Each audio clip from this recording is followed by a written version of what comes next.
M Radio, Malika sans complexe.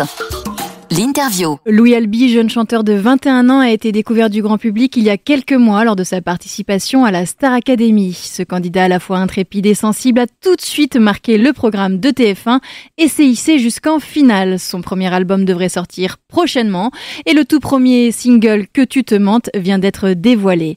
Je suis Malika Ménard et vous écoutez Sans complexe l'interview, un podcast dans lequel on discute d'amour de soi. Malika Ménard reçoit Louis Albi sur M Radio. Bonjour Louis. Bonjour. Alors, t'es le premier homme à venir parler ici d'acceptation de soi. Merci déjà d'avoir répondu à l'invitation. Merci. Tu as coécrit toutes les chansons de ton album et tu as choisi comme premier titre Que tu te mentes. Je ne veux pas que tu te mentes, que tu me mentes, que ça te hante, que tu te mentes comme une planque. Cette chanson, c'est une invitation à être absolument soi. Tu chantes, assume les goûts qui sont les tiens, la recherche de ton parfum, ça n'appartient qu'à toi. Pourquoi c'était important pour toi que ça soit la première chanson qu'on entende ? En fait, je voulais commencer par un sujet fort, mais un peu la particularité de mes musiques, c'est que j'aime bien aborder des sujets assez profonds, mais d'une manière très légère et super accessible. Du coup, pour moi, c'était important de parler de ça, parce que je sais que c'est encore énormément tabou, l'homosexualité, ou en général, il y a plein d'amours qui peuvent pas être vécus. Ça peut être dans plein de milieux différents, à cause de la religion, du coup de l'orientation sexuelle, etc. Du coup, c'était important pour moi de parler d'amour de cette manière, en fait. Justement, le message que tu revendiques, c'est le droit de s'aimer aux yeux de tous, peu importe le regard des autres. C'est ça, exactement. Tu l'as dit, avec le son pop, ça apporte de la fraîcheur. J'ai l'impression que toi, tu as vraiment fait de ta faiblesse ta force. C'est ça, en fait. Je trouve que nos faiblesses, en fait, c'est vraiment des forces. Et j'apprends à les retourner, en fait, pour apporter un petit peu mon identité et tout ce qui est personnel en moi, en fait. Enfant, on te reprochait d'être trop délicat, trop féminin. Donc on l'a dit aujourd'hui, cette différence, c'est ta force. Depuis combien de temps tu dirais que tu as réussi à en faire véritablement ta force ? Quelques mois peut-être. Ah oui. Ouais, c'est très récent. En fait, ça a été vraiment tout un chemin. Mais en fait, c'est quand j'ai fait la Star Academy, c'est un petit peu là où j'ai réussi à tout concentrer, en fait, me dire, en fait, c'est ça qui fait que t'es toi et que t'es là. Et c'est ça un peu qui m'a motivée, en fait, encore plus à faire cet album, à commencer à vraiment faire mes musiques, etc. C'est ça, je pense, qui m'a motivée, ouais. Ça veut dire qu'avant de faire la Star Academy, tu n'y vas pas en ayant cette force-là ? Non. Je me reproche énormément de choses et je suis pas encore au top, mentalement. Tu te reproches quoi ? J'ai l'impression de pas être assez, en fait, de pas être assez bon, de pas être. C'est vraiment ça, en fait. J'ai l'impression que je suis pas assez. Mais t'aurais pu prendre un risque, le risque que ça soit encore plus douloureux en t'exposant dans une émission avec autant d'audience. Je suis assez extrême, très drama. Donc j'avais besoin, en fait, de me prouver à moi-même et je sentais, en fait, au fond de moi que c'était par là que je devais passer, en fait, pour le mieux. Tu as un peu parlé de ta scolarité, C'est ça. Ton enfance, qui était compliquée. Tu étais victime de harcèlement scolaire, d'homophobie. On t'a finalement sexualisé très jeune, même avant, sûrement que tu aies conscience de ce qu'est la sexualité. Oui, totalement. Comment tu l'as vécu à l'époque ? Ça a été... en fait, ça a été très progressif et ça a toujours été un peu là. Donc, ça a été directement un petit peu inconsciemment normal. Tu te rappelles de l'âge où tu t'es dit c'est comme ça, du souvenir, des premiers souvenirs ? Non, même pas en fait. C'est arrivé très rapidement, mais ça a été progressif. En fait, au début, c'était des remarques sur t'es pas un garçon, t'es une fille, et après, ça a tourné sur des insultes, et après, ça a été crescendo en fait avec l'âge, tout simplement. Mais il n'y a pas eu de moment où je me rappelle que tout petit, il y avait rien, mais je me rappelle pas le déclenchement, en fait. On a l'impression que tu as accepté ça, quoi. Au final, comme si c'était normal.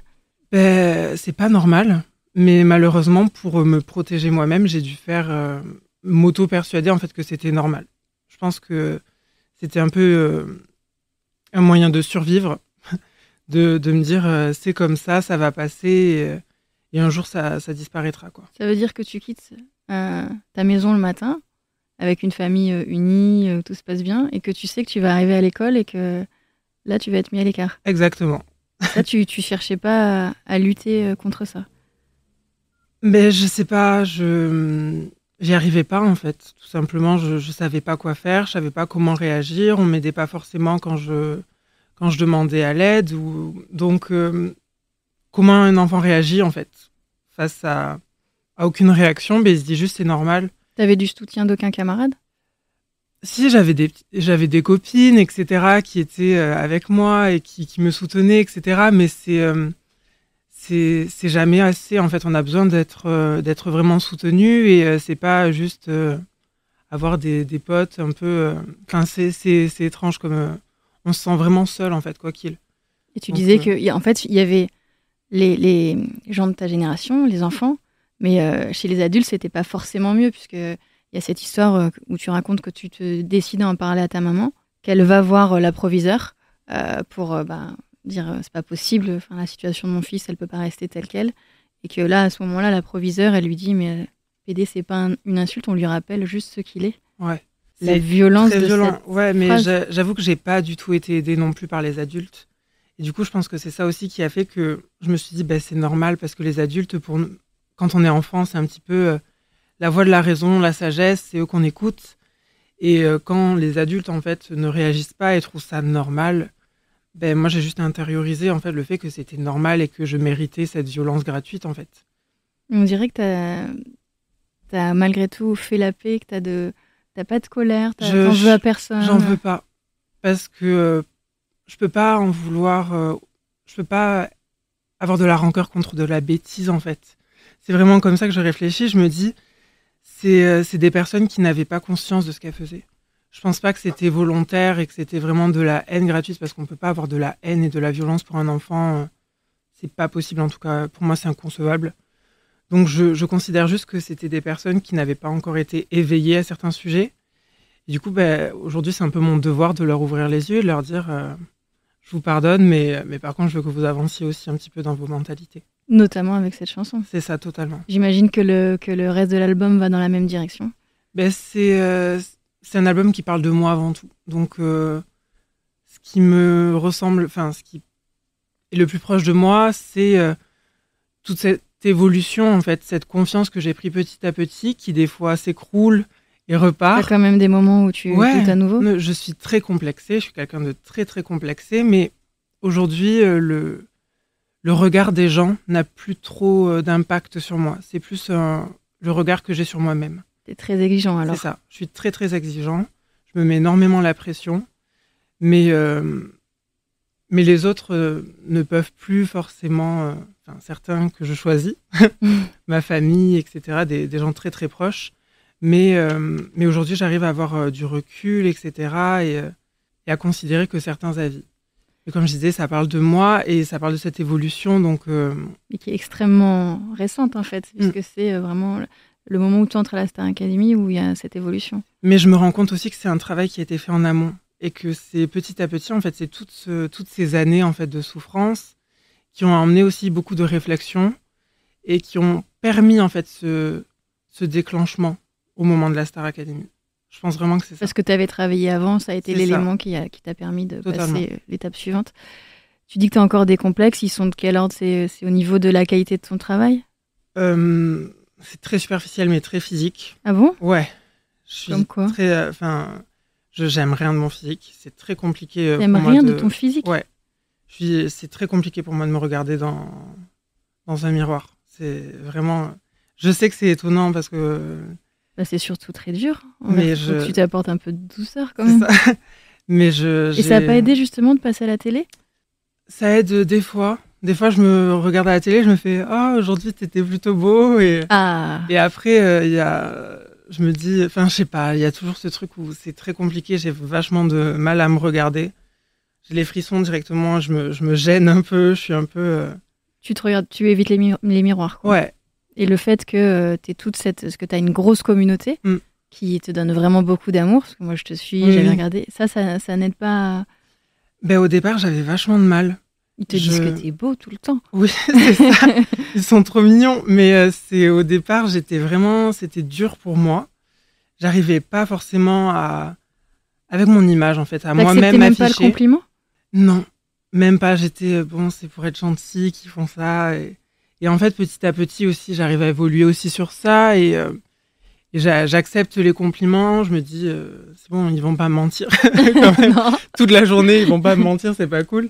Donc, je me fais à l'idée et j'essaye d'évoluer dans ce sens et de m'accepter de plus en plus, en fait. Après, c'est le travail d'une vie, l'acceptation de Oui, soi. mais quand donc, tu dis j'aime rien dans mon physique, c'est vraiment... C'est très, très dur Ouais. au quotidien. Il y a bien quelque chose que... Il y a bien une petite partie de ton corps ou dans tes yeux, ton regard. Ouais, j'aime bien mes yeux. Ah, voilà. Ça va. Ça va. Donc, voilà. Comme- Ouais, non. Ça dépend des jours, en fait. Et aujourd'hui? Aujourd'hui, c'est le matin, donc je me Oh. trouve pas ouf du tout. Mais ça va, ça va. Je- Ça veut dire que tu t'aimes pas au réveil.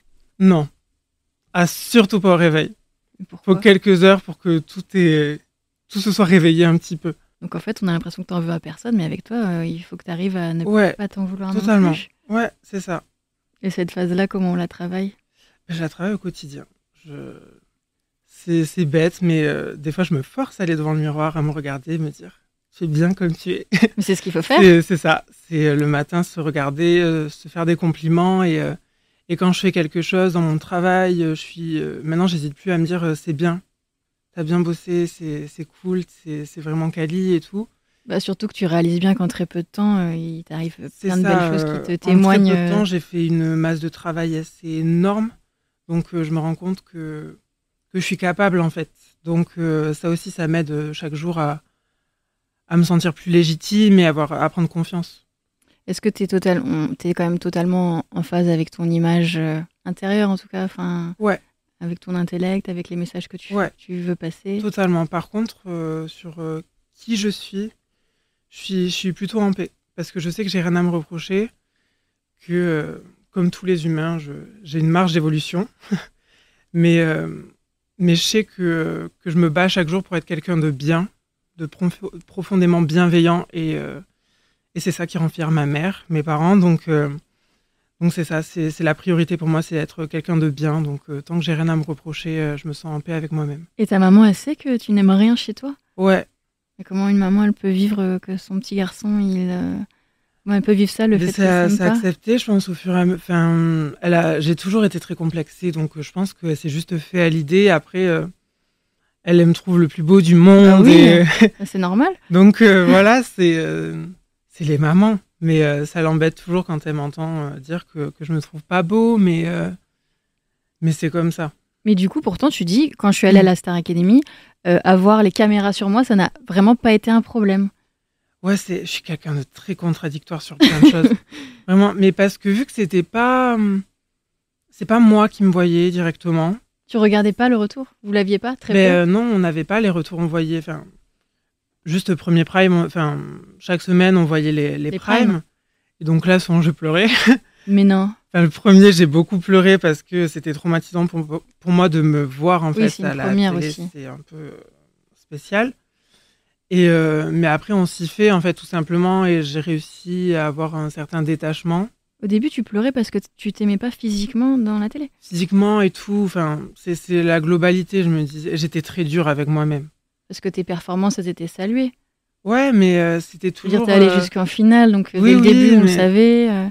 Moi, j'étais un petit peu... c'est jamais assez, je dois être meilleure, je dois être, toujours me donner à 100%, et je voyais toujours la marge de progression, en fait. C'est Et t'as grandi dans un petit village, ça. 400 habitants. C'est ça, exactement. Ça s'appelle comment? Boudy de Beauregard. C'est dans Lot-et-Garonne. Et là, tu as décidé de venir t'installer à Paris, enfin de Ouais. rester en sortant de la Star Academy. Et justement, comment tu trouves le regard des gens ici, dans la capitale, par rapport au fait que tu étais en province, mais en plus, tu étais Ouais. vraiment dans une vie rurale, quoi. Donc, c'était... Ben, je pense que... Enfin, il est très différent. Mais après, je suis aussi dans un milieu où c'est beaucoup plus accepté parce que du coup... honnêtement, socialement, en ce moment, c'est pas trop... je sors pas énormément et tout. C'est surtout le boulot. Donc, je traîne vachement avec que des gens du métier un peu. Et du coup, ce côté un peu plus extravagant, hors norme. Et C'est comme ça que tu te qualifierais, toi? non. Ah. Non, du tout. Mais c'est comme ça que c'était considéré. En fait, c'était pas dans la norme. C'était trop... alors que j'ai pas forcément... Enfin, je suis juste moi, en fait. Je cherche pas à être quelqu'un d'autre. Et dans ce milieu-là, en fait, il y a beaucoup plus d'acceptation de la différence, en fait. Donc, j'ai pas l'impression d'être jugée. Et franchement, ça me soulage aussi beaucoup. Donc tu te verrais pas retourner vivre Ben si, parce que j'aime quand même les gens de là-bas. Je les aime profondément, ça me manque, c'est ma campagne, c'est chez moi. Et je pense que c'est juste en fait ce changement et cette lumière qu'il y a eu sur moi, ben, ça peut juste peut-être aider à faire évoluer un petit peu ces mentalités. Tu penses que là, si tu retournes vivre dans ton village, par l'évolution qu'il y a eu médiatique, il y aura un traitement Je différent? pense qu'il y aura eu des évolutions. Il y aura eu du plus et du moins. Est-ce que cette proviseure dont on a beaucoup parlé, elle t'a recontacté après Non. que t'aies raconté l'histoire? Non. Non. Il n'y a pas des gens qui t'ont maltraité enfant, qui finalement ont eu peut-être, c'est presque de la sagesse, de se dire finalement je suis désolée, j'ai mal agi. J'ai pas eu des... Il y a eu un peu je pense des gens qui ont éclipsé certains trucs de leur mémoire. Ça, c'est encore... c'est pas très agréable Voilà. non plus, quoi. C'est comme ça. Je suis en Toi, t'es paix. OK avec tout le monde? Ouais, non, en fait, j'ai pas leur temps, quoi. Je me dis, T'as pas le temps si pour je les me mauvaises énergies. concentre vraiment sur tout ce qui va pas, je vais pas avancer.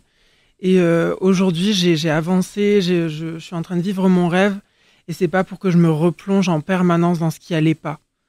Donc, tant qu'ils ont avancé personnellement et que leur mentalité a évolué, même s'ils acceptent pas ou qu'ils s'excusent pas, C'est déjà un petit pas de fait. c'est déjà un pas pour moi. Donc, je trouve ça important, en fait.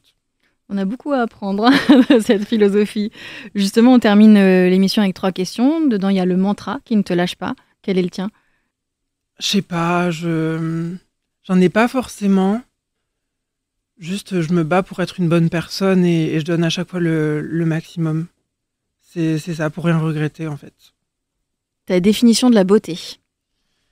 La beauté, elle est surtout intérieure pour moi. Je sais que, du coup, avec moi, je suis très dure sur mon physique. Mais chez les autres, je sais que quelqu'un qui n'est pas forcément dans les standards classiques, si le cœur est présent, je peux chavirer.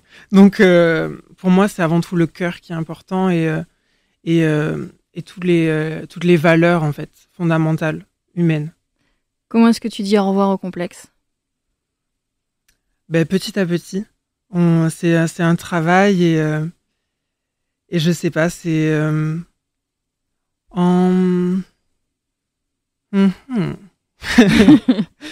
Je sais pas comment t'as l'air leur en dire au plein revoir. dans ce travail, surtout. C'est ça, je suis encore dedans. Donc, je sais pas comment leur dire au revoir définitivement, mais je pense que c'est un travail quotidien. Et on doit pas non plus s'en vouloir si ça va pas assez vite. Tant qu'on sent des petites avancées sur certaines choses, je pense que c'est le principal. Donc, juste on travaille, on est gentil avec soi, et voilà. Il faut que tu le sois aussi avec toi. Oui, mais je travaille dessus. En tout cas, merci de nous avoir accordé ce joli moment, Merci à vous sans tous. mensonge et en toute sincérité. Merci. Malika Ménard reçoit Louis Albi sur M Radio.